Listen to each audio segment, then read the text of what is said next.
Planting the isms, cataclysm great. Our people out here struggling, trying to make it in this state. Everybody out here doing it, but we the ones who late. Now family, we the ones who gotta delegate. Get that money in the power, never be fake. Stick to cosign for 3. What did he say? Create jobs, support our own. Educate the same and buy back your home. Got 3 degrees, triple 10. 3 PhDs, now we on the CNN.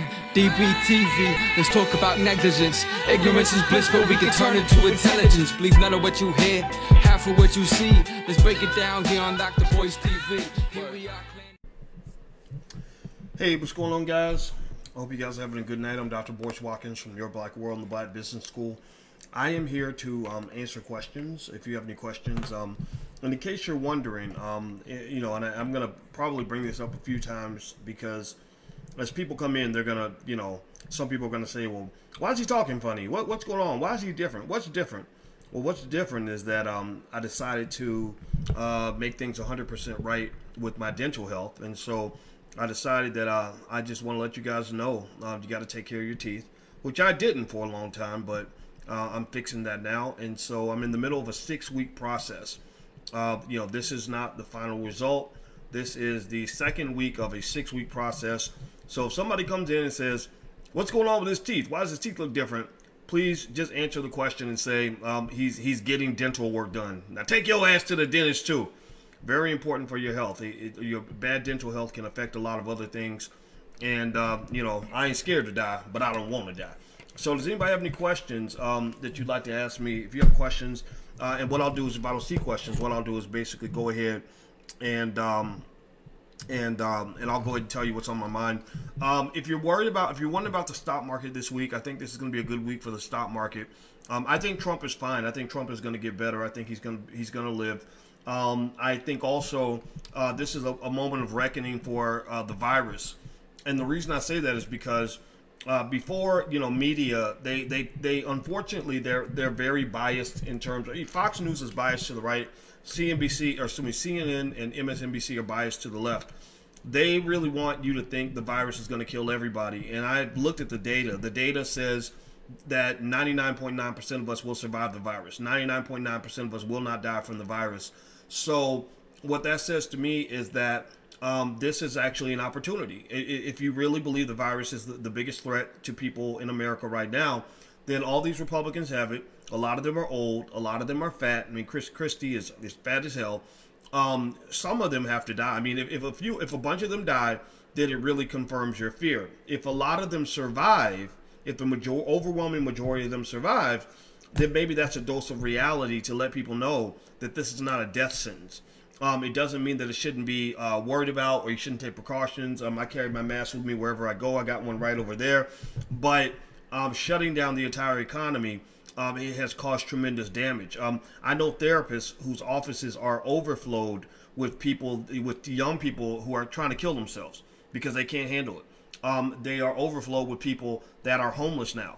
They can't handle it. Domestic violence is up. There's so many other problems that come from us overreacting. And I'm gonna tell you, I think if it weren't an election year, I don't think they would have pushed for the complete shutdown like they have now. So you're kind of in the middle of a coup. That's really what it is. So yeah, so I'm saying let's let the chips fall where they may. Excuse me. Trump and the Republicans, they took a risk. Now they have the virus. How many of them are gonna die? If nobody dies, then in my mind it says there's not much to see here. Because, you know, I mean, if you look at somebody like Chris Christie, I mean, you could take him out with the flu. I mean, he don't look like the health. He probably got about 40, 50 pre-existing conditions. I mean, that's a big boy. So if Chris Christie survives and all these other Republicans survive, it says something. Now, I know the conspiracy is, well, they get access to the advanced supersonic alien medication. Yeah, okay. Well, people are going to buy into what they want to believe. But I want to believe facts. I want to believe truth. And I really think that media has an incentive to overplay the virus, because if you look at the actual data, it shows that 200,000 people died. That sounds like a big number, but that's a very small number in a country of 330 million people. A more frightening number would be like 10 million. If it were 10 million, that would be 3% of the population. That's a big number. 3 million, 1% of the population, 1 out of 100 people is a big number, but that still means the majority of people are not going to die. Right? So think about this. You have soldiers out here that go to war where 30% of them are expected to die. right? 30%. So I just kind of feel like we need to stop it. Just stop with all the drama and just look at facts and data so that you don't get left behind. Because I'm going to tell you, rich people are getting richer during this pandemic. Rich people, investors are getting richer during this pandemic. China has gained so much power during the pandemic because it allowed them to shut down Hong Kong. It allowed them to say to Hong Kong, stop protesting. You can't protest. We want to keep you safe. So you can't gather in the streets. Now they gain control of Hong Kong. These things are done all the time. This is germ warfare. That's what the hell is this? Germ warfare, germ terrorism. What you do is you don't kill everybody when you're a terrorist. You don't have to. You just kill a small percentage and you make sure that it's widely marketed so that you scare the shit out of everybody else. Same way Massa used to terrorize you on the plantation. He would kill. He'd have one gun with 6 bullets in it and control 200 slaves with 6 bullets. How does Massa control 200 slaves with 6 bullets? Well, you just find the biggest, baddest slave and you kill him. And then all the other slaves will back off because they don't want to be next. And that's pretty much what you're looking at. That's what I'm seeing. That's what it is. Get mad if you want to, but that's what I see. Is it good to do Airbnb rentals in Atlanta or anywhere? I wouldn't try to do it right now. The rules are changing too fast and it's kind of crazy. Are you gay? No. What is the process? The process is that I'm doing some implants and really just doing some overhauls in my mouth. So that's why I sound like I am wearing a retainer. It feels like a retainer. It's like stuff on a roof of my mouth. And they did a lot of work. It was a terrible, well, I won't say terrible. It wasn't fun. But let me give you the good news about the tooth thing. The good news about the tooth thing is, one, I'm going to have a smile like Denzel Washington, which is cool, but it don't matter. So ladies, back up, ladies. I got a woman, black woman, beautiful. I love her. So y'all can't compete with that. Number 2, I have lost 9 pounds because I've been on a liquid diet.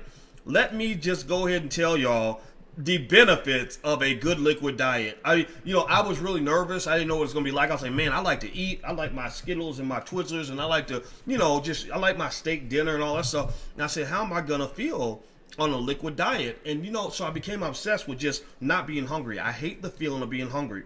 So I was just taking in everything I could. I was drinking tons of smoothies and getting all kinds of soups. We done tore up the soup aisle. Alicia loves me so much that she actually went on a liquid diet with me. So we tore up the soup aisle and tried all the different soups and smoothies and what else. Everything has to be put in a blender. That's the crazy part. So we're doing this liquid diet, and every day I get on the scale, my weight is lighter than it was the day before. I kid you not. It is a wonderful feeling. So I'm going to have a Denzel smile and a Boyce Watkins body. I don't know, an Idris Elba body. How about that? How about that for an improvement on a black man? I'm very happy. Thank God for black women. Y'all make us better. Well, thank God for the good black women, because y'all know we got some crazy ones on both sides of the aisle. Let's not pretend. Is Tesla a good stock? I like it. I like it long term. I've owned Tesla for a while, and I'm going to own it for a long time. Should all intelligent black men unite to dismantle white supremacy? Yes, we should. Absolutely. Did you get false teeth? Not every tooth in my mouth is real, but but yeah, I have done some stuff with my teeth. What is better, stocks or owning property? I don't think it's an either or. I think it's a both and. It's like saying which is better, to eat your fruits or your vegetables. Well, you probably should eat both, right? You should have a balanced diet. So you should have a balanced portfolio. So I own both. I own property and I own stocks. I did find that there's a lot of income that can be earned. I mean, a really nice premium, a very nice ROI can be earned by buying 100 shares of a stock and writing call options. We actually have an options class in the Black Business School. Go to theblackbusinessschool.com and just ask them for the options class. I think the URL is blackoptionsinvesting.com. Black options with an S. Blackoptionsinvesting.com. And there's a whole class on options and how stock options work. I'm a big fan of writing call options. I'm not a big fan of buying call options. Buying call options is very speculative. It's very risky. That's how people try to make that fast money. But it's selling call options where instead of being the gambler, you're actually playing the house. So I like to sell call options so that I can actually make money from the people that want to gamble. I'm not a big gambler. I don't get a big gambler. I don't gamble with my family's wealth. But I am fine if you want to gamble. Just pay me and I'll let you gamble with my stock if that's what you want to do. So let's see. Do you think Trump has COVID? Yeah, I think it's real. I think he really does. Because there's a lot of, it's not just him. It's a lot of people, right? So I believe that he really does have it. If it was just him and only him, then that'd be different. But it seemed like half the damn Republican Party caught it. And really, if you think about it, right? Like, they did something that doesn't make any sense. I understand when somebody isn't buying all the hype. You know, Alicia and I have been traveling since the beginning of the pandemic. We were like, okay, plane tickets are cheap. Let's look at data. We get data and facts, but we're different from a lot of people. We're both college professors, so we don't let anybody tell us what to think. We know the dangers of misinformation and propaganda. She's an expert on mind control, so she sees signs of mind control occurring in media, and we talk about that a lot. My expertise is financial psychology, so we're just big on data. We're both statisticians, so we don't really give a shit if Don Lemon tells us to get scared and hide under our bed, or Fox News tells us it's all a hoax. We just take in there all the information, go read up on stuff, and then figure out, like, what are the odds of this thing going bad. So, for example, we found out from an MIT professor that the odds of catching COVID on an airplane are like 1 in 4,000. We were like, okay, who cares? That's nothing. You have greater odds of getting into a car crash if you get in your car. So, effectively, we're not stupid. I mean, she makes sure I wear my mask. She carries hand sanitizer. Anytime I go in a store or a gas station, pump gas, touch anything, she's like, hey, boys, put your hand sanitizer on. I'm like, okay. And I put it on, you know, or whatever. But I think it's sort of like, it's just mindset. It's what they call risk preference. Some people are scared of everything. Some people don't want to take any chances at all. And they'd rather shut everything down just to be safe. Some people say, you know what? I don't want to shut everything down. I'll just minimize my risk, right? And I'm in that category. I'm just a person that says, you know, just protect yourself.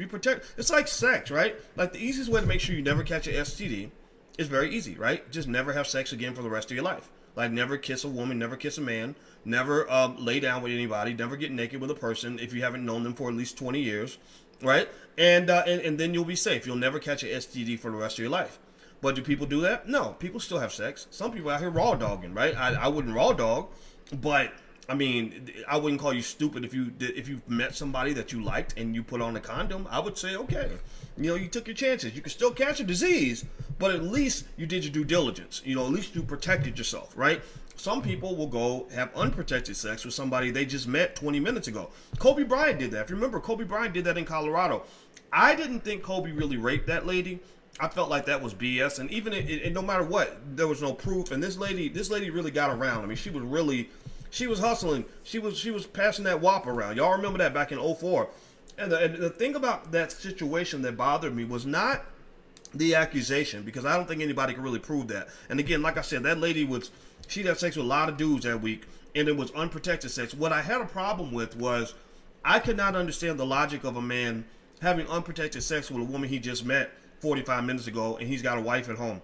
I know that you know, to me, I'm thinking, if you go out here and you do something like that and you give your wife a disease, that's gotta weigh on your conscience. I mean, that's gotta be a horrible feeling, you know. So I think that's kind of how I look at things. Is like, why don't people take precautions? Why don't people prepare for, you know, to protect themselves from the worst? Why do they let the worst happen and then somehow act like Jesus forgot to bless them, or that the devil cursed them, or the white man did it? The white man didn't do it. You just didn't prepare.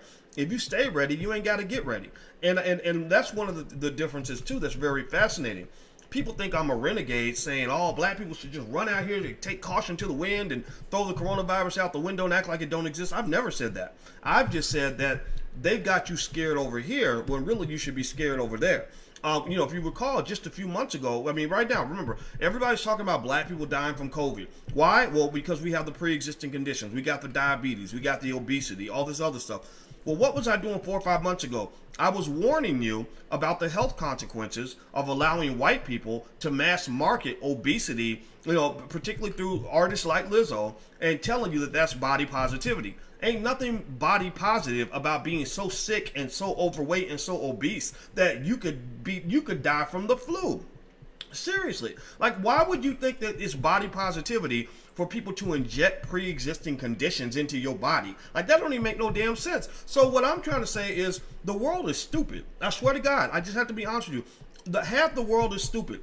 People will put you in a stupid, vulnerable situation, and then they'll scream and holler because you were victimized. And I'm the guy who says, no, don't put them in stupid situations, and then they won't be victims. But there are people that I believe profit from black victimhood. There are people that profit from black trauma. They love talking about how horrible it is to be black, all these terrible things that have happened to you. Billy can't read. Well, I'm the guy who says, well, who the fuck were Billy's parents, and why did Billy? If you do the math, let's do the math real quick. I'm gonna do some math. And by the way, if you want to know, if you just came in late and you want to know why I'm talking funny, it's because I'm getting my teeth fixed. So don't say a bunch of stupid stuff in the chat because we're trying to focus here. So if you add it up, right? There's 24 hours in a day, 8,760 hours in a year. If you multiply that by 18, that means Billy had 157,680 hours to fucking learn how to read. 157,680 hours from the age of 0 to the age of 18. So basically, the people responsible for Billy had him for 157,000 hours and didn't even take the time to teach him something that he probably could have learned in less than 1,000 hours.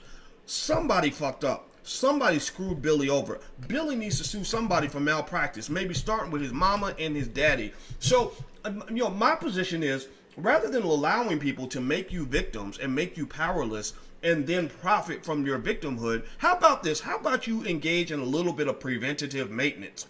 Seriously.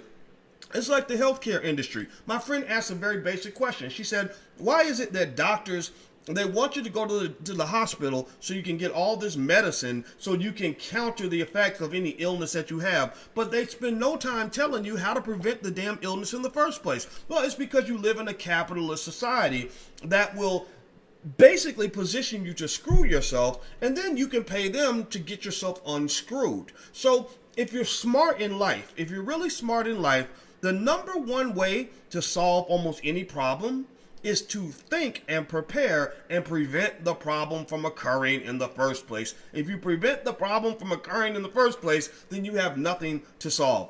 Let me keep going. By the way, speaking of that, I think I was thinking about this stuff because I was reading Powernomics today. Dr. Claude Anderson and I are doing a masterclass on Powernomics. If you want to join us, just go to powernomicsmasterclass.com. It starts on October 15th. powernomicsmasterclass.com. Use the code word Black Panther, all one word, Black Panther, and I believe you can get 30% off. So feel free to use the code word Black Panther at powernomicsmasterclass.com. Somebody please type that in. The videos that you posted are hilarious. Thank you, Kevin. It's not a pandemic at all. No, it's not. They actually, I think they took the word pandemic off the CDC website, in case you're wondering. I'm not sure. I got to double check, but I didn't see it anywhere. And I remember somebody mentioned it. I looked for it. I didn't see it. So it's not, because they keep telling you about how many people are going to die if we don't do this and don't do that. But that's never happened. They're sort of living off this possibility that all these terrible things are going to happen, but they haven't occurred. And some people say, well, it's because we're social distancing. Okay, whatever. I'm not going to argue with you. What do you think about school vouchers? Do they hurt or help blacks as a whole? I think that they help. Here's the thing. The thing about vouchers and the thing about public schools to me is this. None of us is anti-public school, right? In theory, the shit's supposed to work. Here's the problem. You done gave them like 50 years to fuck up your children. Like, you've given them 50 years to make the shit work out. How many of you would be in a relationship with an asshole of a person for 50 years, and for the whole 50 years they're lying to you, stealing from you, raping you, cheating on you, and promising you that next month is going to be better, that if you give them another chance everything's going to be okay? That baby, please let me back in the house. I promise you I'll never do it again. How many of you will stay in that relationship for 50 years? That's how I feel about the Democratic Party. See, the thing about the Democratic Party, people wonder why I'm so mad at the Democratic Party. I'm mad at the Democratic Party because I used to be in love with the Democratic Party. And I'm mad at the Democratic Party because they broke my damn heart. I was all about the Democrats. I really was. But I mean, at what point, how much do they have to fuck up your whole community before you say, maybe we need to try something different? Like, are we really that stuck on stupid to the point where we'll just continuously repeat ourselves over and over again? Maybe we deserve to be oppressed then. Maybe stupid people deserve to be oppressed. I don't know. Maybe that's the survival of the fittest. I don't know. Seriously, 19 of the 20 most dangerous cities in America a lot of them are majority black, and all of them are run by Democrats. I think every one of those cities is run by Democrats. So I'm sitting there saying, okay, our cities are incredibly violent, run down, torn down, economically we haven't advanced. educationally, we're getting screwed. Not one single child. They tested 13 schools out of about 35 or 36 in Baltimore. Out of all those 13 schools, a third of the schools in Baltimore, not one child was proficient in reading. Not one child. They couldn't find one single child that could pass the reading test. I don't really want you educating black children ever again. I don't want you around them. I don't want you nowhere near my fucking kids. Why in the hell do I want you educating my kids when you can't even teach the basics? But yet you gonna make sure everybody knows that Billy might have two daddies. You know, you're gonna make sure everybody's indoctrinated into your ideologies, because that's what schools are. Schools are indoctrination factories. Universities too. Mind you, you're talking to a guy who taught at major universities for 25 years. I'm not speaking on something I don't understand. I taught at the University of Kentucky, Indiana University, Syracuse University, the Ohio State University. I taught in China. I taught in Europe. I'm not a stupid man. I'm not right about everything, but I've got to be right about something. My opinion is at least worth hearing. Universities, unfortunately, are indoctrination factories where they spend as much time indoctrinating you into a worldview as they spend actually educating you. And the problem for black people, and the reason why I think you should get as far away from some of these institutions as possible, or at least take it with a grain of salt, get what you need and then bounce, is because they are not teaching you any of the skills that you need to be a successful black person. Not one. None. Hardly any. They're teaching you one basic thing. And besides the indoctrination, and so that you can be a good citizen, right? So you can fit in, right? So you'll be a good Democrat or whatever the hell you want to be. But also, they're teaching you how to be a good employee. They're building a better slave. Their job. If you know what's funny is I was watching. Alicia and I love Star Trek, and I don't know if anybody else watches Star Trek. There's a show called Deep Space Nine that's pretty cool. And I started watching it because I was trying to connect with members of my family. Let me give you a secret. If you want to connect with somebody, observe them, watch what they love, and then try to see if you can love the thing that they love. And then you'll have something to bond around, something to connect on, something to talk about. And I did that with every single person in my house, and it worked like a charm. The 17-year-old loves video games, so I got into video games. She loves video games and cars, so I started studying that. The 13-year-old, she loves anime.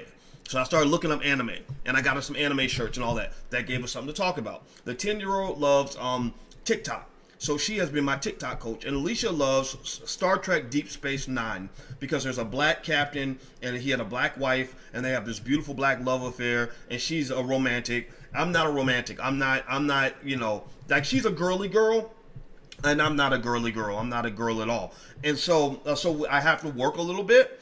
But I did. So anyway, we're watching Deep Space Nine, and there's this group of people. They're called the Jem'Hadar, and the Jem'Hadar are basically these people that were created. They were created by what they call the founders. The founders are these people who genetically designed the Jem'Hadar to do two things: to fight for them, and also to be addicted to a drug that only they control.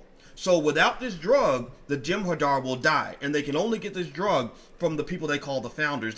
They're creators, almost like they're gods, created them, and they taught them to do two things: to defend them and to depend on this drug. That's how they controlled them, was with the drug. So I said, well, ain't this a bitch? They're basically talking about black people. I said, because at one point, the Jem'Hadar, they start to try to rebel against their gods. They start, they form like a little rebellion, and they're like, they're supposed to be our gods, but they never talk to us. They never care. They don't care about us. They only care that we serve them and that we protect them, right? But they don't care anything about our well-being. Right? And I said, that sounds like black people in the Democratic Party, or black people and white people. We are white supremacists. We are designed genetically to be white supremacists, and we are addicted to drugs that they control. The number one drug they have you addicted to that they control is the drug of money. Money operates in the brain similar to crack cocaine. Professor Andrew Lowe from MIT did a study and showed how when you receive money or don't have enough money, it affects the same region of your brain as if you were on a drug. That's why you get happy when you get money and you're sad when you don't have enough, right? Anybody know what I'm talking about? When you ain't got enough money, when your money ain't right, you get real depressed and real grumpy. When your money's real right, you get real confident and real happy, right? Well, basically, they control you economically. And then they also train you to do what these Star Trek characters did, which is to basically defend their masters, right? So a lot of us will defend the master till the death. We will defend whether we love, Biden or Trump. We'll defend that to the death. We'll lose black friends over Biden or Trump. I don't care if you vote for Biden or Trump or anybody else. Just don't be out here losing no friends over these people who don't care nothing about you. I don't understand that. And then also, they control you economically. If white people stop supporting a lot of you, you have no way to survive.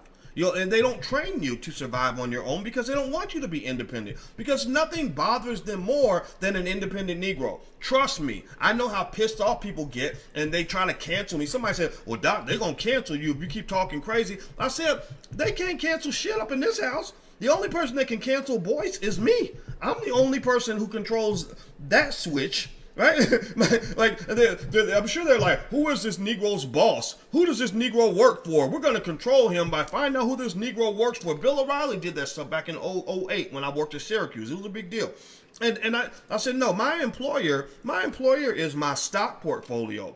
My employer is the bonds and stocks I own. It's the real estate I own. That's my employer. That's my boss. Right? That's who pays my bills up in here. Not you, not an employer, whatever. And that was by design.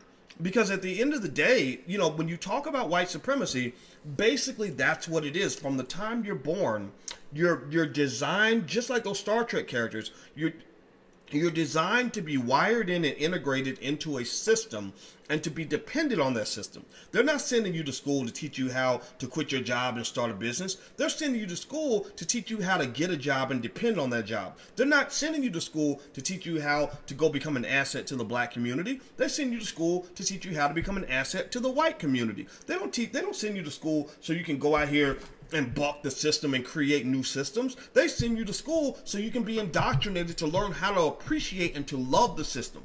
That's what you're seeing really when you see some of these poor black folks on TV, so-called black leaders, black commentators, etc., who say stuff that don't make no damn sense. Even they can't justify the bullshit that's coming out of their mouth, but they're repeating it because they've been hypnotized properly to repeat the talking points. It might be for the Democrats, it might be for their favorite corporation, or whatever. That's exactly what's happened. This is all by design. Dr. Claude Anderson does a good job breaking it down in Powernomics. By the way, I want to do another public service announcement. If you're wondering why I'm talking funny, it's because I'm in the middle of a 6-week dental procedure, and so I'm taking care of my teeth. So I encourage everybody. I'm talking about this publicly because I'm encouraging everybody to take care of your dental health because it's very important for your family and for your future. What do you think about the Gloria Bambo situation in Texas? I know nothing about that. I will look that up. What does reparations look like to you? Reparations could start with a check. It would start with a $13 trillion plan that would involve tremendous amounts of support for black businesses. Maybe a multi-trillion-dollar fund where the money can only go to black businesses, not people of color, not minorities, not LGBT, black people, period. Black communities, that's it. Maybe it would start with creating clear pathways to home ownership for black people. I'm going to tell you like this. One of the reasons why I was really happy that Ice Cube came on to drboycetv.com is that, Ice Cube and his team, when they put together the contract with Black America, it was really well done. They really hit on a lot of key points that I think you may want to take a look at. And the reason I like the contract is not because they necessarily covered every single problem black people have. I don't know. I can't. We have so many problems. It's hard to come up with it, figure out everything. But they covered the important shit. They covered the really heavy stuff that I know as a scientist, as an economic scientist that has studied power, that has studied wealth. I know that if they took the time to read it, which Biden did not, by the way. Trump, let me just give y'all full disclosure. Trump's people were very interested in Powernomics. When I talked to Kanye West, Trump's people really want to know, like, okay, what do black people want? But that's how the Republicans roll. The Republicans tend to be interested in business and economics, right? But they're not so into the social stuff, right? The Democrats and the left are more into the social things, like we want you to feel good about yourselves, and we want. They talk about the police issue, which we know is an issue, but it's deeper than just police shootings. It goes into mass incarceration. Like I shared you guys that video. A lot of people got mad at me for sharing it, but this is what Joe Biden said when he was calling black people super predators and talking about all these kids from single parent homes and how we got to take them out of society.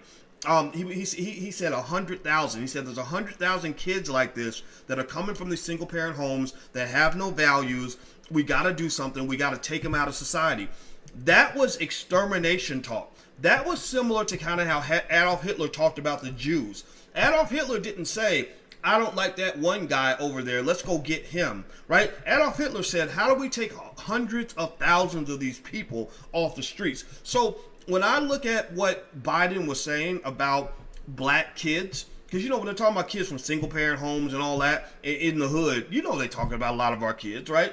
I'm hearing extermination talk. I'm hearing that, a man say, I want to take all the industrial might. The United States is the greatest industrial power on earth, or one of the top three. I want to put all the industrial might that we put into defeating the Germans in World War II, and I want to put all that industrial might, all that manufacturing power, all that massive wealth, all these powerful systems behind one idea, and that is to eliminate the young black male from America if he is not adequately indoctrinated or if he does not fit into our system, right? So that to me is something that requires a broad systematic solution. But really the truth is that they probably owe us a couple $1 trillion in reparations just for that. Just for this war crime of engaging in an effort to do mass extermination of black men, which destroyed millions of black families. Little children grew up without their daddies because of what Joe Biden did. That's why I feel passionate about it, and you're not going to get me to backpedal off of that. The reason I think people may not get what I'm saying, and it's okay for them to disagree. They don't get what I'm saying probably because maybe they're not old enough to remember what it was like growing up in the 90s where black men were being shot up and locked up for any damn little thing, where literally but for making one phone call to a friend that was slinging dope and you didn't even know it, you could go to prison for 50 years. That's a reign of terror. Like the coronavirus don't scare me. That shit scared me because that shit was sweeping through the black community faster than the coronavirus. Like everybody had a cousin getting locked up, shot up, going to prison, getting beat up. I heard a story just today of a young brother I know, 18 years old, on his way to college, got locked up for some stuff where the trial was still underway. They put him in jail. The guys smashed his face into the toilet with shit in it. They beat the shit out of him, beat him so bad that his face is completely disfigured. His mother did not recognize him. He talks with a stutter now. He can't even talk, and they broke his hip, and there's a good chance they may have raped him. This is the kind of nightmare that men and women are going through in prison, and Joe Biden and Bill Clinton played a direct part in the creation of that process. So I'm not saying that you can't go forgive and forget. Negroes are some of the most forgiving people on earth. You can forgive all you want to, but just know when you show up to Forgiveness Fest because somehow they got you caught up in whatever Trump is doing to the point where you'll forgive anything for anybody, I'm not going to join you in that party. I'm not participating. I'm never going to forgive that. Ever. Ever. So let me keep going. You might think I'm crazy. Well, maybe I am. This shit makes you crazy. It's very traumatic to be black. It's very traumatic to go through some of the shit that we go through. So maybe I am a little bit crazy, but I wear it with a badge of honor. I wear it like a badge of honor. Okay, so let me keep going. They have better health care than regular folk, probably. Chris Christie gonna need all the health care they can give because that dude, that's a fat son of a bitch right there. I need to talk to him about the liquid diet I've been on since I got my teeth fixed. That's why I'm talking funny for anybody who just came in who doesn't know why. I got stuff going on with my teeth, and the liquid diet really works. So Chris Christie, if you're watching, get your fat ass on a liquid diet because you're looking ridiculous right now. Do you think vaccine stocks will be hot this week? Maybe some of them, but not all of them. It's like a lottery. Some of the stocks are going to do well. Some of them aren't. It depends. If you have scaled your business this year, what recommendations do you have to pick up major clients? Learn from other businesses that are picking up major clients. And then if you have to pay money, maybe pay a few $1,000s to learn from somebody who really knows how to do it. I think that's better than college. Bill Myers says it's been a coup. Yeah, it's a coup. That's what it is. What do you think will happen in the stock market if Trump takes a turn for the worse and gets sicker? If he gets sicker, the stock market is going to get sicker. Just be ready for that. If you're a long-term investor, it won't matter. But if you're trying to see what's going to happen next week, I think he's going to be okay. I think the market's going to do better. He's going out of his way to show these signs of strength. But then again, you never know. Maybe he's really sick and maybe he's just going to be dead by the end of the week, in which case all hell breaks loose. and then we're dealing with a new reality. But then hell breaks loose, stock prices fall. These are still the same companies. They're still worth the same. They still have the same, future cash flows for the most part. So maybe that's an opportunity to buy. See, the beauty of the stock market, what I like about it, and again, this is, I speak on this from a certain perspective, right? That's what I wrote my dissertation on. I taught college students for many years on this stuff. So when you have a PhD in finance, you see things on almost a molecular level. Like it's not like I hear people talk sometimes, and they'll say, well, I can teach you all about the stock market, because I bought stocks or because I used to be a stockbroker and stuff like that. And I'm not saying those people don't know anything. I'm just saying that there's a science behind all of this and how this works. And there's a lot of data that I've seen through the years in terms of academic research. Like I can tell you what happened in the stock market in the 1920s, 30s, 40s, 50s, 60s. I can tell you what happens with small stocks, large stocks, cross sections of stocks in different industries, things like that. And one thing I can tell you for sure is that consistency is just super important. The ability to kind of see what's going on, but only react to the things that really matter is really an important part of just being successful at anything. You got to know when the real crisis comes or when the real opportunities emerge, but you can't just sort of flinch and move with every situation. So just know that, if the market goes down, that's an opportunity. If the market goes up, that's an opportunity. It's always an opportunity. You just have to reposition yourself based on what the market's giving you. It's like football. I don't know if anybody's a football fan or basketball fan. If you know anything about football, you'll know that when you're trying to go down the field, the defense always gives you something. And if you're a good coach, you can see what they're giving you and you take what they're giving you because they can't cover everything, right? They're always giving you something. So the market's always giving you something. You just have to know where it is. So let me keep going. Is Tesla, okay, you asked about Tesla. How can I fix my credit myself for free? There are, you could do some Google research on it and figure out what the components of a good credit score are. A lot of your credit score is based on whether you pay on time. Also look up the credit, I think, what's it called? I forgot what it's called. It's like a bill of rights for credit for people, for debtors. The Fair Credit Reporting Act, I believe that's what it's called. So maybe you can question some things on your report. And also in the Black Business School, if you go to the blackbusinessschool.com, they might be able to make some recommendations on some stuff you could take a look at. I was trapped in that system for too many years. Yeah, we need to get out of that system. I just think that's the solution for black people. It's not that hard to be free, safe, and successful as a black person. It's just not. Even if you talk about, for example, and I'm going to say this, and I hope I can say it and still be loved. People are going to get mad at me. But you probably can't name anybody who was shot by the police who was in a good situation, like economically and otherwise. I'm not saying it's their fault, right? We know it's not their fault. We know police are corrupt.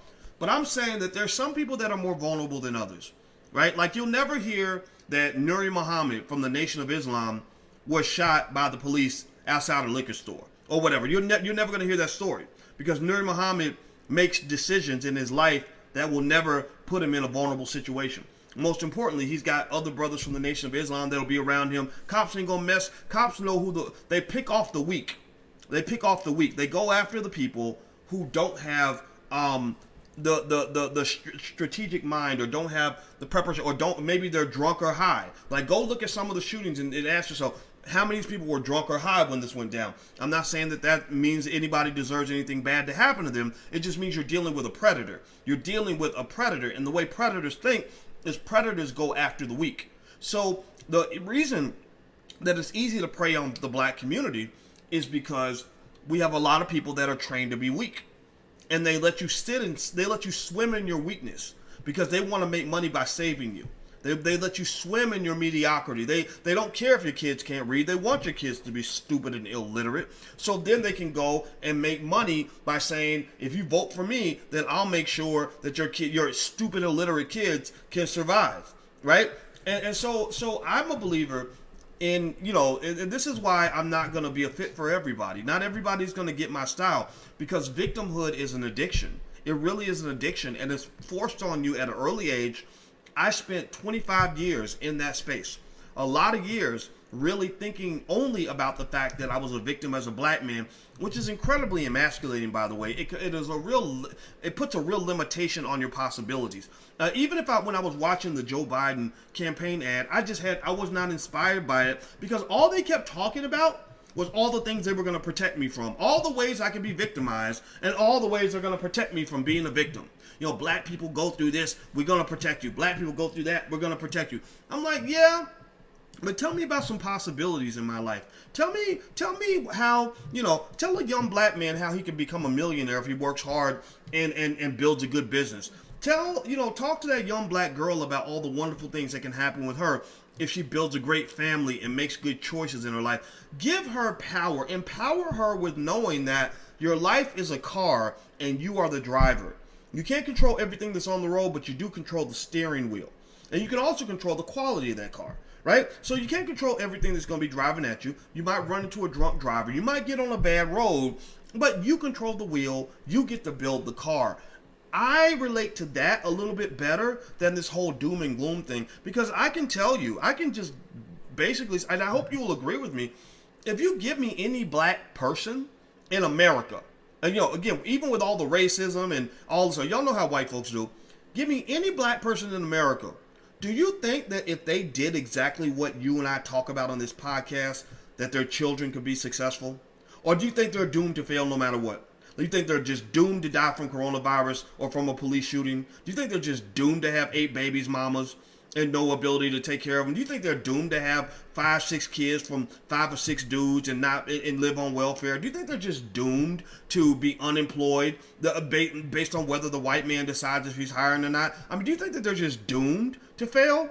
Or do you think that maybe teaching our people and our children how to avoid landmines and make good choices might actually make a difference? I know plenty of successful black people. They didn't grow up with silver spoons in their mouths. A lot of them grew up in the hood. Some of y'all in the chat, say yes. Say something in the chat if you're one of those people that grew up dirt fucking poor, went through all kinds of shit, and just embraced personal responsibility and made good choices and pulled yourself out of that shit. Raise your hand if you're in that category. I think it's important to highlight that, because when people take away your power, that's how they control you. The easiest way for me to control you is to convince you that you shouldn't have control. The only way I can get control of your steering wheel is if you take your hands off the wheel. If we both have our hands on the wheel, we're going to be confused. We're going to crash the car. So I need you to take your hands off the wheel so I can drive the car so that we can go where I want to go. And that's pretty much what they do. And that's why there are people that really benefit from disempowering you, because it makes them more powerful. Because then when you're afraid, you look to them and say, okay, boss, what you going to do to protect me, right? That's a very dangerous place for a black person to go. I'm just going to tell you, psychologically speaking, very bad decision in my belief. Hit the thumbs up button, by the way. If you haven't hit the thumbs up button, please do that. And if you want to ask again, a quick reminder, I'm talking funny because I'm in the middle of a long dental process and I'm trying to have some dental health. So go to the dentist if you haven't done it, because we all got to take care of our teeth. Is it a good time to buy rental property with eviction moratorium going on? I wouldn't do it. I bought some rental property right before COVID, and I'm not buying anymore for a little bit. Let's see here. Will they use the cannabis stocks? Will they use them to help relieve the economy? They're doing okay. I think if the if Biden gets elected, I think cannabis stocks will probably benefit from that. Leave them soups along salt and preservatives. Yeah, that you're so right. The real capitalists. I really totally. I saw the sodium in the soups, and we talked about that today. So I'm gonna try to find some stuff that's like sodium free or something. Let's see here. Watch the sodium. Wow, everybody's mentioning sodium. Thank you. What do you think about Carnival stock? I own a lot of it. Walmart is at a good stock. I own a lot of that. No, he don't smoke weed. No, I don't. I don't do any mind altering substances. Because a black man that wants to be ready for war should not be altering his mind and putting himself in a vulnerable position. So I don't drink. None of that. Because I just think that's not, no. I mean, if I'm gonna get shot or locked up, it's gonna be when I'm fully alert, where I can make sound decisions. What Malcolm X used to say: the white man will sell you the liquor bottle, and then he'll lock you up for being drunk. That's what Malcolm X used to say. So he was warning black men about getting into alcohol and drugs a long time ago. They destroyed your whole community by dumping drugs in your community. If those children had been raised in an empowered environment where they would say no to the dope man, drugs never could have infiltrated that community. Drugs have a harder time infiltrating communities that have strong families. So that's why the destruction of the black family was such a critical element to the destruction of the black community. Now what you're seeing with Kamala and Joe Biden is you're seeing an appeal to the fact that your community has become more feminine. Your community is a fatherless community. So Biden's like, well, I'm going to be daddy now. The white man going to be daddy. Doug Emhoff, Kamala Harris's husband, is a white man. Joe Biden is a white man. These white men are saying, we're going to go to these fatherless Negroes, and we don't have to fucking talk to the black man. Fuck the black man. We're going to go talk to the women and the children. That's what we're going to get the women, the black women, right? And that could be a bad strategy because they're claiming that Biden needs 90% of the black vote in order to win. A lot of brothers ain't playing that shit. You don't understand. Simultaneously, while they're appealing to the broken community, the fatherless community, you're seeing a reemergence of black manhood. You're seeing a reemergence of the black father, a reemergence of black masculinity, and that's why, you know. So when I'm talking to guys like Ice Cube or David Banner or whatever, there are millions of men who are looking at this and saying, okay, that's what I want to do. Right? Part of the reason I have no fear whatsoever, not 1 ounce of hesitation to come tell you what I think manhood looks like, is because I know that the men are listening, and I see what you guys are doing in your families. I see what you're doing in your communities. And my number one goal every day when I'm talking to you is to do 2 things. One, I want black women to feel loved and appreciated, because we need to do a better job at that. First of all, hip hop sent us in the wrong direction, and we got to stop that shit. And daughters and stuff need to be protected. But then number 2 is to really, really create an insane, ridiculous, almost infinite and unstoppable amount of courage, ambition, and desire in the black man. Like, to the point where you're literally maniacal about your own possibilities. Like, you have no doubt that you can go out here and conquer the world. Because I'm a believer that unstoppable confidence can help you break through a lot of shit. There's a lot of the little shit. Most of the time, the things that slow us down when we're not sure, because we're like, oh, well, maybe I shouldn't do it. I don't know what's going, or maybe if I do this, it's going to go bad. You're hesitating, right? Because you're thinking about all the things that can go wrong. But when you get that bull in the china shop mindset, where you just don't give a fuck and you just keep moving no matter what, it's like the whole universe opens up to you, because very few of these tiny ass little problems can't be fixed with more audacity. Just, if you fuck up, just keep going. Like, just have faith. Just know, like, okay, this may not work out. That's not, confidence is not when you move forward because you know for sure it's going to work. Confidence is when you move forward saying, well, it might not work out, but I'm strong as fuck, so I can recover. I can fix it. And whatever it is, we're gonna work through that too. That's what I think you want to really look for. And that's what I encourage. Like, really figure out who the hell you want to be and what you want out of life. And just balls to it. Just go for it, man. Because I believe that if you just kind of go for it, and like millions of us are thinking this way, like if this becomes our new system, our new culture, our new way of approaching everything, we can't be stopped. Because think about this, right? It's energy. It's just like energy, right? In the universe. The thing that has the most energy usually wins all throughout the universe. When you go to the universe, you got planets, and then you got moons. You got tiny moons that rotate around the planets, and then you got planets that rotate around the sun, and then you got the sun that rotates around a big giant black hole. Well, everything's rotating around the stuff that has more energy than that, right? Than they do, right? So the planets rotate around the sun because the sun is like, I'm here. The sun ain't got to tell nobody to do nothing. He ain't got to ask nobody's permission. The sun is not like, hey, y'all, I want y'all to follow me. Come on, y'all, please. Come on, y'all. Black Lives Matter. No, the sun is like, I'm just shining, bitches. I'm here. Fuck all of y'all. If you're in my space, this is how things are going to happen. And everybody gets in line because they're weaker than the sun. Because the sun has the most energy. So typically that happens with human beings. The person with the most energy usually dictates any interaction. If you go in a room and you got a bunch of shy, weak little people, and one person comes in like, okay, here's what's going to happen, and here's how we need to do this, that person is going to control the whole dynamic. Like our 13-year-old is like that. Our 13-year-old is super smart. She's super confident. And we would watch her even when she was little. And we just found it fascinating that little kids would just follow her. She would just be like, no, you sit over there. You come over here. No, back up. Wait, no. We're going to ride bikes now. And they would all go ride bikes. So, okay, I'm tired of riding bikes. Now let's get on our skateboard. They will all get on their skateboard. And it's because she just has that it factor. She's the alpha female. right? So I think that in our black community, we do have men and women as well. It's not cutting out the ladies at all, but this is like a more a man conversation because we got to repair the black man. If we repair the black man, then ladies, you will be happy about this, right? Because these are better men to have in your house, better teammates, right? Women don't want the man who's like all like feeling like, oh, well, you know, if the white man gives me an opportunity, I can go accomplish something. If the white man is hiring, I can get me a job. It's so hard out here without the white man. I just don't know what to do. You don't want that, right? I mean, most women, I know my woman doesn't want that. She doesn't want that. She doesn't want me sitting next to her sharing tampons and hot tea, crying with a glass of wine over how bad the white man treats me. She wouldn't respect me if I was doing that.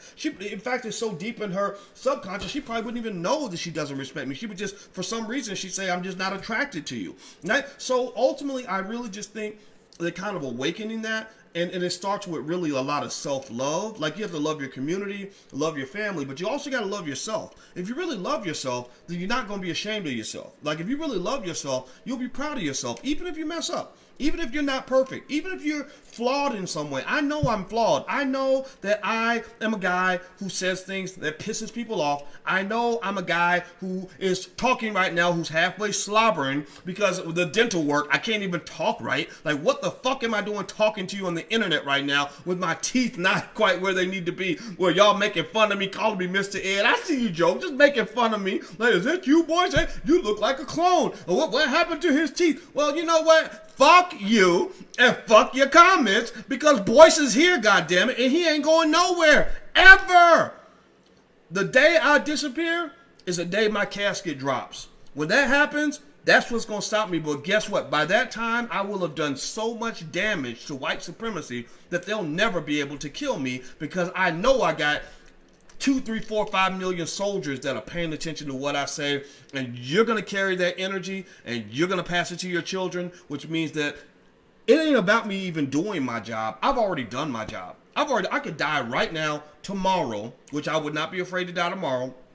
I could die. I found out when I was getting my surgery, my blood pressure spiked and all, and I was like, ooh, I could have died. But then I was like, oh, well, I don't care. I done did my job, right? I could die tomorrow, and that impact will never go away. They can't stop that shit. They can't. So my dream right now, Martin Luther King had a dream, I got a dream.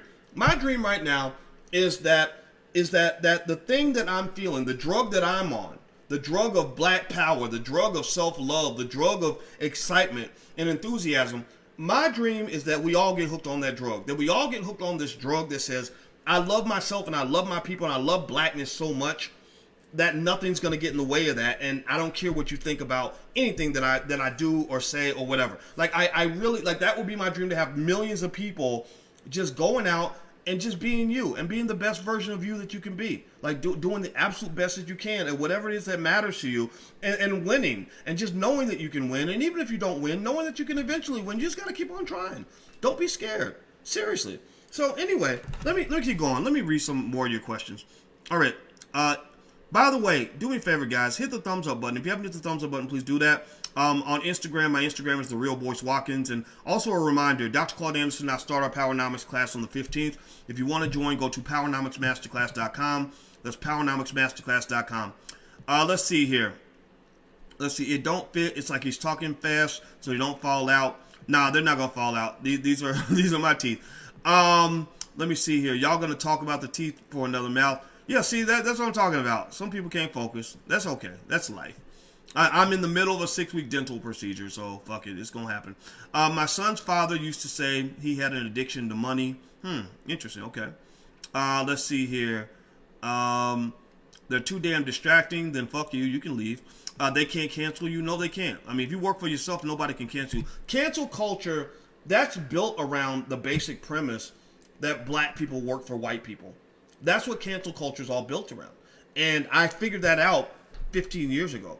I realized that the number one impediment to my freedom as a black man is that most of us are trained to go work for white people. When I figured that out, I said, okay, so my job is to get off the white man's dope. Like, to find a way to, even if I'm getting paid from white people, let's say I was working with white people, I wouldn't work for the same white guy. I wouldn't have one white guy controlling the keys to my whole set of possibilities, right? Or when I was in academia and I was doing all that black talk in Syracuse University, they were giving me a hard time and telling me, if you keep doing this, we're gonna have to let you go, or whatever it was, right? Because they're a bunch of bigots. I mean, that's pretty much been proven. Syracuse is a very racist school. I had to figure out, like, okay, what am I gonna do if I get blackballed? And it sucked because I spent all those years getting my PhD. I was the only African American in America, anywhere, or even on Earth, really, to get a PhD that year in finance. That year in finance, nobody else that I know of, no other African American got this degree. So I thought that was my path to success. I thought I was hot shit. I thought my role was paved. I thought I could write my own ticket, but I couldn't write my own ticket. You can't write your own ticket if the white man is the one actually signing the damn ticket. Like, that's not your ticket. That's his ticket. He's deciding if he wants to give it to you. But I didn't know that at the time. And so when I started speaking really pro-black, I started learning the difference between what white people say they want and what they actually want. So they were telling me, they did something they call scholarship in action, where they were saying, we want our scholars to engage in the debates of the day. We want them to go out and deal with the issues that matter. I said, okay, great. So I'm going to go out here and deal with black people because I care about black people. Back at that time, being black was not as popular as it is now. Like, now everybody want to be black. At that time, it wasn't like that. The stuff I'm saying right now was considered incredibly radical at that time. And maybe some of it is, I don't know. But I remember I started speaking on black stuff, and I was doing it better than anybody else. I was the most famous professor on that entire campus, other than maybe one guy, possibly, but I think it was close between he and I. And so I'm killing it, right? I'm going on national TV. Everybody knows me. I'm getting shout outs from Cornel West and Michael Eric Dyson and the civil rights leaders and all those other people I don't really talk to anymore, but they were all showing respect. So you would think that they would say, okay, we got this black guy here. He's doing what we asked him to do. He's doing a good job at it. He should be rewarded for that. It wasn't like that. Because the thing is that when you're black, the rules kind of change. Like white people have a hatred for black people that even they're not aware of. So in Syracuse, think about this. This is where racism is very confusing for a lot of us. That's why you have to read books like Powernomics and Black Labor, White Wealth, so he can help you understand what you're dealing with. I thought that leaving the South, I thought the racism was in the South. I thought that if you left the South, because I left Louisville, Kentucky. Breonna Taylor's in Louisville. I left Louisville because of the racism. Like Muhammad Ali left Louisville at 18. I left Louisville at 18. So I left Louisville to go north, thinking people in the north were going to treat me better than people in the South. That's fucking bullshit. That is just not true. They did not treat me better than the people in the South. Some of them treated me worse. Ain't nothing worse than a goddamn white, liberal, racist son of a bitch who thinks that they have the right to tell black people what to think. They feel they have the right to tell black people who to be. And I'd be talking to some white feminist who would say, like, I said something to a lady. I said, there's a lot of economic inequality in the black community. And I really love to kind of address that. And she said, no, well, that's not important because race doesn't matter. What we really need to focus on is poverty. We need to fix poverty. And then sexism is a real problem and blah, blah, blah. And I was like, wait a minute, you mean I got to fix poverty? I got to solve the problem of all poverty before I can actually solve problems for black people? Are you kidding me? Right? It didn't make any sense to me. So I'm up there and I'm doing this black stuff. I'm speaking my truth. I'm attacking the issues in an intelligent way. You can't say I'm not intelligent. You can say I'm an asshole, but you can't call me stupid. I'm not a stupid asshole. I'm a smart asshole. So I'm a smart ass, not a dumb ass, but I might be an ass. It's okay. I'll accept that part. But I was really addressing issues that mattered to me, and I couldn't understand why I was getting so much pushback. And then that's when I realized, I said, the only way I'm going to really be able to be a scholar and be free is if I free myself from the fact that these sons of bitches are paying my bills. And here's the other thing too. When I was also dealing with that and I was speaking my truth, I had to deal with the fact that I was blackballed. I mean, here I was, pay attention now. They tell you, they feed you this diversity nonsense. Like, oh, we can't find qualified African Americans. Like the Wells Fargo CEO said, they can't find enough black people who are qualified. That's bullshit. Y'all know that's bullshit. There's plenty of black people that are qualified. Well, Syracuse should say the same thing. Universities would be like, oh, we can't find black people who are qualified to teach here. They're not, they're not smart enough to get PhDs or whatever. And so I'm like, okay, well, I'm standing right here. I got my PhD. I worked under some of the greatest people on earth. I was number one. I was top of my class. Like, I'm really good at what I do. And in almost every case, I would be the perfect candidate for the job. When I applied for a job, I would always be the perfect candidate. And they would tell me that during the interview. And then they would Google me, and they would see that I was actually a person who was very outspoken on race. And then suddenly they would say something really ambiguous like, well, we just don't think you're a fit for the department. Like, what does that mean? Like, why am I not a fit? Well, we just don't think you're a fit. What the fuck does that mean? Like, give me some specifics. No specifics, because they don't owe you an explanation. So rather than being upset about that, I said, I get it now. The key for the black man to be free is the black man must learn how to build his own institutions and his own systems. That is the only way the black man can be free. The black man will never be free if the white man is controlling the key. You will never be free if they hold the key. You will never be free if they hold the key. So if they tell you we want to liberate you by giving you more jobs so you can come and work for us more often, then you's a dumbass if you think that's your key to freedom.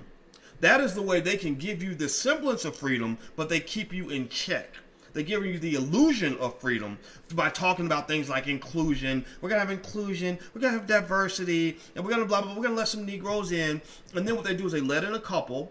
But these institutions are not big enough to hold all of you. They're going to do a Jackie Robinson on your ass. They'll hire 1 or 2 token Negroes, and the white people will maintain control and ownership. And so they get to decide the direction of the institution. Their culture matters, not yours. And then when the masses of you come in and apply for that same opportunity, 99% of you will be booted out the door. There is no place for you. Their house is not big enough to hold all of you. The number one problem that white people had when slaves were released, and these were Northerners, these were not just Southerners, because they treated black people terrible after slavery. Their biggest problem was they said, we only got so many jobs. Like, how are we going to let these Negroes come up here and take all of our jobs? That's why they started lynching black people up north. They were like, no, Negro, we don't want you to be a slave. Like, we don't hate you enough to make you a slave, but we don't want you here. And if you go look at how some of like the liberal folks in like, wealthy places like San Francisco and stuff, that's how they roll. They're like, we don't like homelessness. So when they go to them, they say, well, we're going to build an apartment complex that's low income right next to your suburb. They're like, oh, no, we don't want that here. We don't want those people around us. We just don't want them to be homeless, but we don't want them near us, right? At the end of the day, a lot of human beings don't want to share. A lot of human beings just don't want to share. They don't want to share power. They don't want to share resources, none of that. So some of that shit, you just got to go take it. Sometimes you just got to go and go toe-to-toe, eye-to-eye, make sure they do right by you, and maybe even fight to get what's yours. Now, I don't believe that you have to fight with blood, though. I don't believe you have to show up with a gun and cock and squeeze on somebody. What I do believe, though, is that we need to create economic super soldiers in our community. We need to have systematic processes through which millions of black children become absolute masters at the acquisition of resources. Like when they sit down and they're doing business with you, people will just get scared because they will know that they're dealing with somebody who's gonna be able to make a deal that works in their favor. It'll be like a 17-year-old rapper sitting down with a 55-year-old Jewish executive who's done 1,000 deals like this. That ain't a competition, right? Like, I think that our kids, I think that if we just really, as parents, and this is where it has to start with the family. Like, the one institution I'm leaning on is the family, because every time I'm talking to you, most of y'all got kids, or you're going to have kids, so you're the head of an institution, right?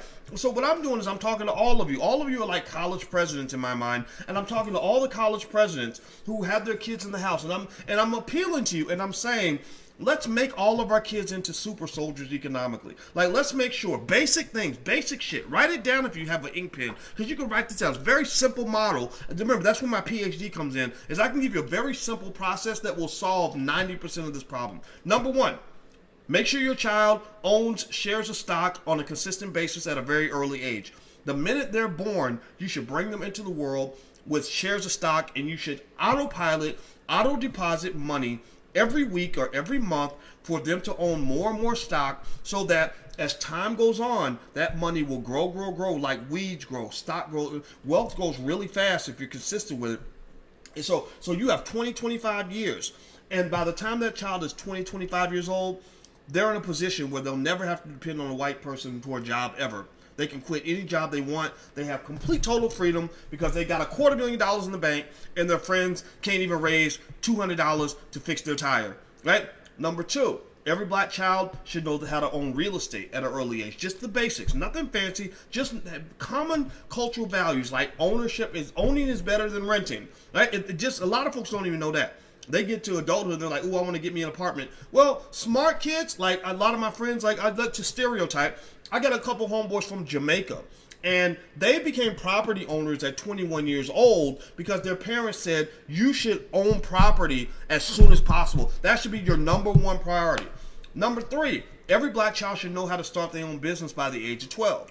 Just, the same way you send them to football camp, basketball camp. I said this to Ice Cube, and I'm hoping I'm gonna keep on trying to get him to get help me with this idea. But I said, why don't we set up some training camps for black kids to learn about wealth and economics and money and everything else? Same way they go to football camp and basketball camp, and there's thousands of these camps everywhere. Maybe there should be at least hundreds or dozens at least of these little economic training camps all across the country, so that black kids can all know how to start businesses. So they're just sort of thinking in that way by the time they get to a certain age. If we do that, then what will happen is that all of our kids will just think different.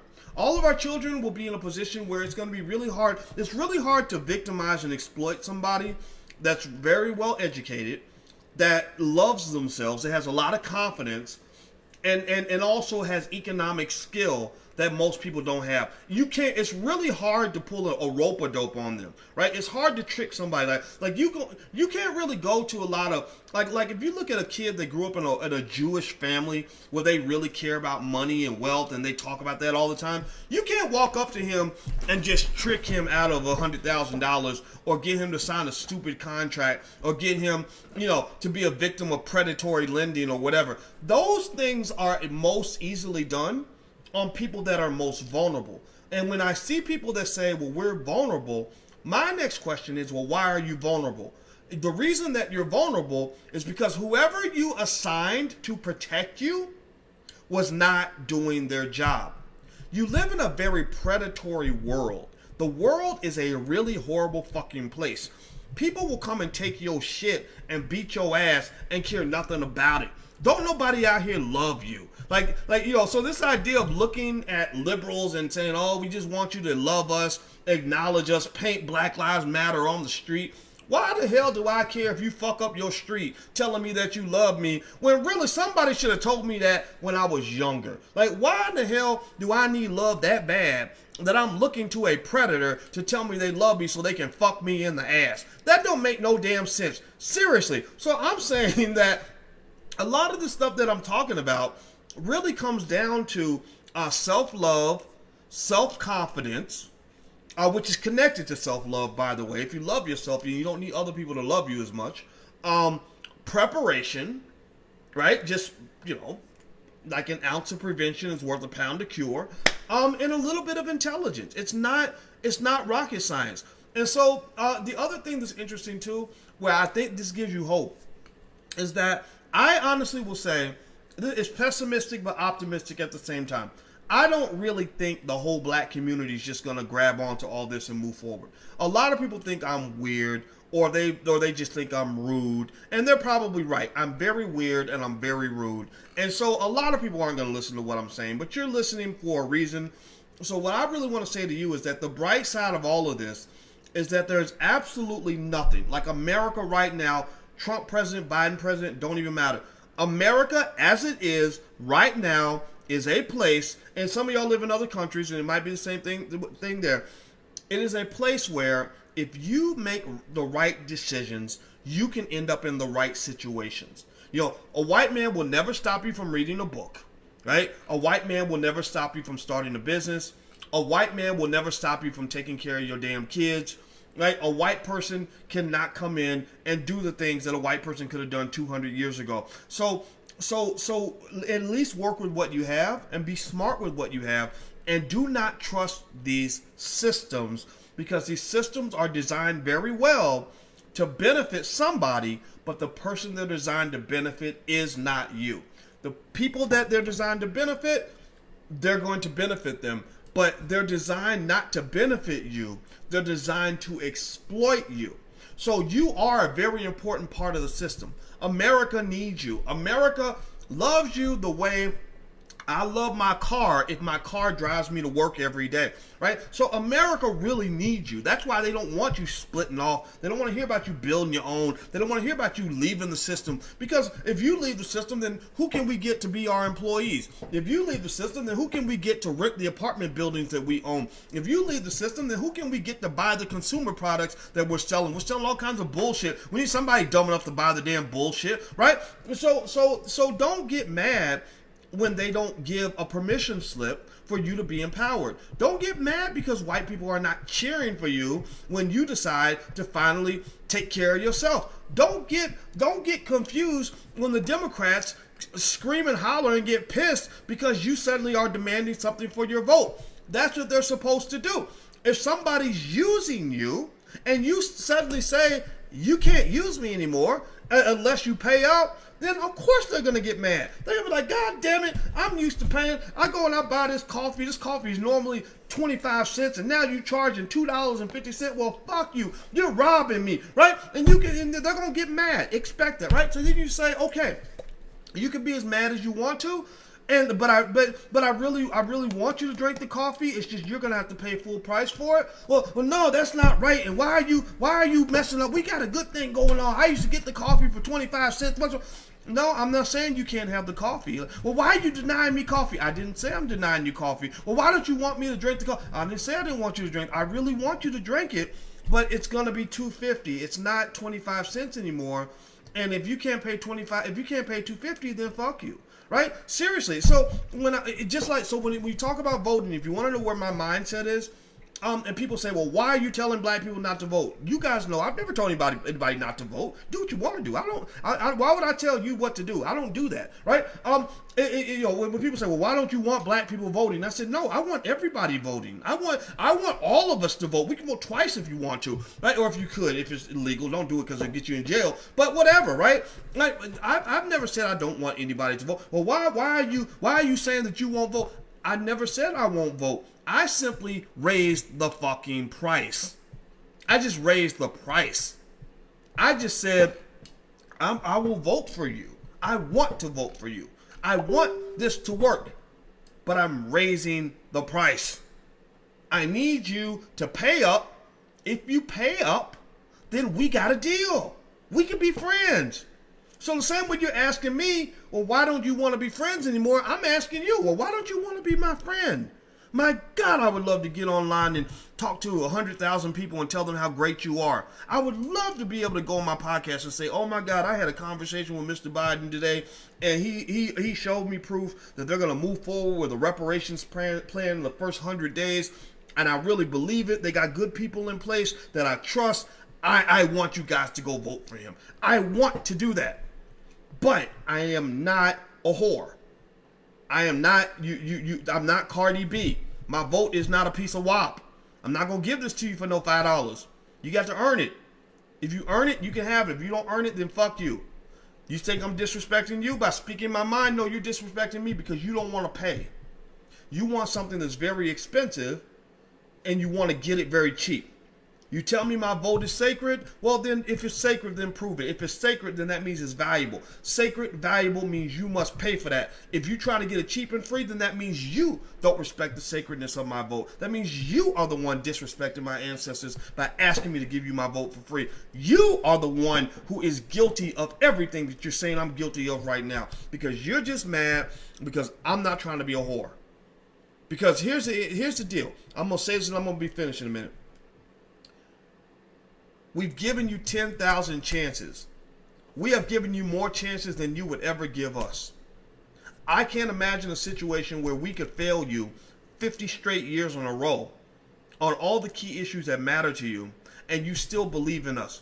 Something about us is either incredibly persistent or incredibly stupid or whatever it is, or really forgiving, because we have given you the same chance for 50 years. And I know black people who will give you chances for another 50 years because they're not going to change their behavior no matter what. You can go pee on them, pee in their mouth like R. Kelly, and they still going to show up and vote for you. Fine, fuck that. But that's not what you're going to get here, because I'm not a person who does things that don't make any sense to me, because I'm breaking the umbilical cord and I'm breaking my connection and dependence on you as the person who should be telling me what to think and what to do. That relationship is over and done. It ain't happening here.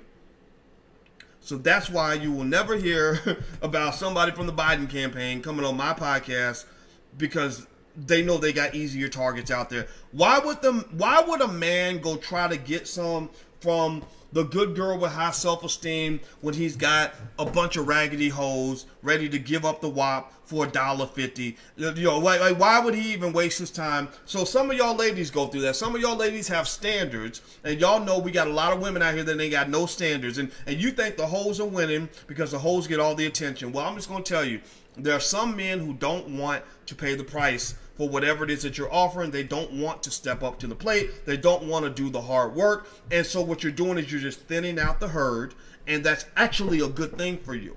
But it gives the impression that quantity is the same as quality. Quantity is not the same as quality. So the hoes get a lot of attention, but the hoes are not winning because you listen to the hoes come back talking about my boyfriend shot me in the ass, or my man was cheating on me, he got 8 babies mamas, or he beat me up yesterday. Well, that's because they're attracting a lot of quantity, but they're not attracting quality. The men you eventually attract are going to be men who have made a conscious decision that they want to step up to the plate and climb the ladder that is necessary to reach the goodness that you might have in store for him. That's just what it is.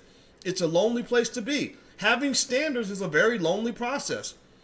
People gonna call you stuck up. They're gonna make fun of you. They're gonna laugh at you. They're gonna attack you. Think that you being too picky, right? That's just what it is. I get that all the time. Like, well, Doc, why are you being so harsh? Why are you being so? No, I just have standards. I would like for you to have standards too, but if you don't have standards, then fine. I'll just sit up here all by myself. And maybe someday somebody will earn my vote. And if they don't, then that's okay. I'm sure there's plenty of cheap Negroes they can go buy right now. Go do that. You go do that. That's what I might do. I would probably do the same thing if I was in your position, so I don't even halfway blame you. So anyway, I'm going to go. Hit the thumbs up button. If you haven't hit the thumbs up button, please take 1 second, hit the thumbs up button. You can follow me on Instagram at The Real Boyce Watkins. Also, the Powernomics Masterclass starts on October 15th at 2 p.m. Me and Dr. Claude Anderson. If you'd like to come to the Powernomics Masterclass, just go to powernomicsmasterclass.com. That's powernomicsmasterclass.com. Use the code word Black Panther. One word, not two, Black Panther, and I think that'll give you 30% off. I'll double check and I'll make sure it works. So feel free, powernomicsmasterclass.com. I'm out of here, guys. Have a good day. Thank you for listening. And sorry about all the yapping, all the weird sound in my teeth. It's because I'm doing my dental work. But I will be like this for a few more weeks. So I hope y'all can bear with me. And it's been the best move I ever made. So I encourage you to do the same. Take care of your teeth. It's really important for your body. I'll see you soon. Love you. Talk to you later. Peace.